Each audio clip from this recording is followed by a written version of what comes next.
This video is brought to you by Miniature Market. Thousands of board games, miniatures, and paints, discount prices at miniaturemarket.com.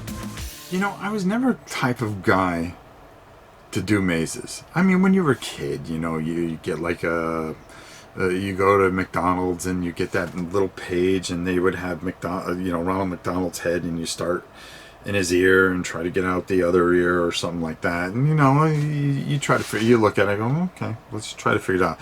But as far as, you know, spend a lot of time doing mazes, no, not me.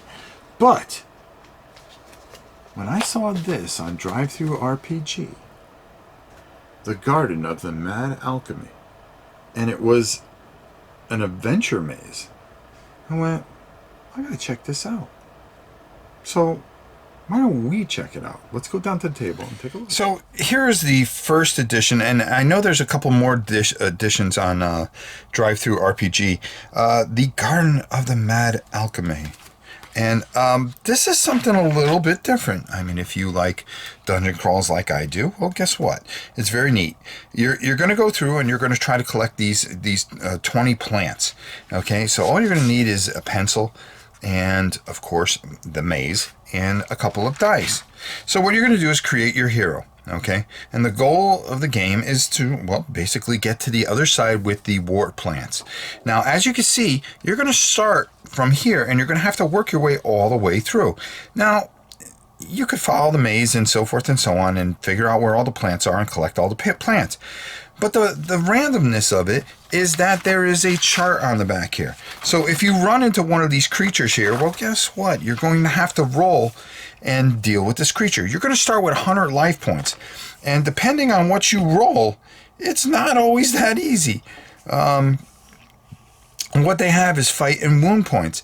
And if you can beat their wounds, roll 2 dice, like for instance, this brutal fungal.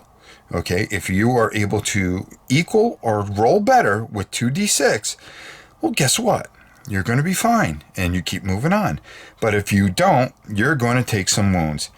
And yep, you're going to get hit with 10 points. Okay, 10 from 100 is 90. You got plenty of life. Well, you haven't seen the maze yet, okay?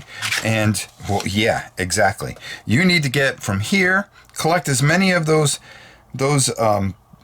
plants that you can, and get out here while trying to figure out where you're going in the maze. And even though you may know where you're going, there's different armor that you can pick up and different plants you can pick up, but there's tons and tons of monsters, and you don't know what they're going to be and what they're going to do. So you're going to get all the way through, and all the different monsters are going to cause just bedlam with you and just give you such a hard time. But there are benefits of getting armor and weapons that can help you through. Getting to this isn't as simple as just figuring out the maze. Let's go up top and get my final thoughts. This is really good. I love how everything, you know how to get, you can look at it and figure out how to get out of there, but you've got to be able to get all those plants. And you're going to have to go through these monsters. Now you think, okay, I go over that monster, I'm going to have to fight that monster, but you just don't know what the monster's going to be. You're going to have to roll on that table.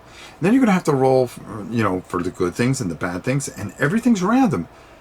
So it changes every single time. You know how to get everything. It changes who you face, what you find, and how you get through it. And that's what makes this really, really neat. There's a couple more out there that I'm now going to try, because this is actually pretty good, and it's very different, and it's something that I was really impressed with. And you can get that at Drive-Thru RPG. It's from Fishwife Games. Fishwife. Okay. But definitely check it out. I had a lot of fun with it. It was enjoyable, and it's just one of those things that's nice to look at. You could try it with different types of characters. So it has replayability, even though it's the same maze, and you may figure out how to get through it. But can you get through it? That's the whole point. Until next time, it's your old pal Rob. We'll see you soon.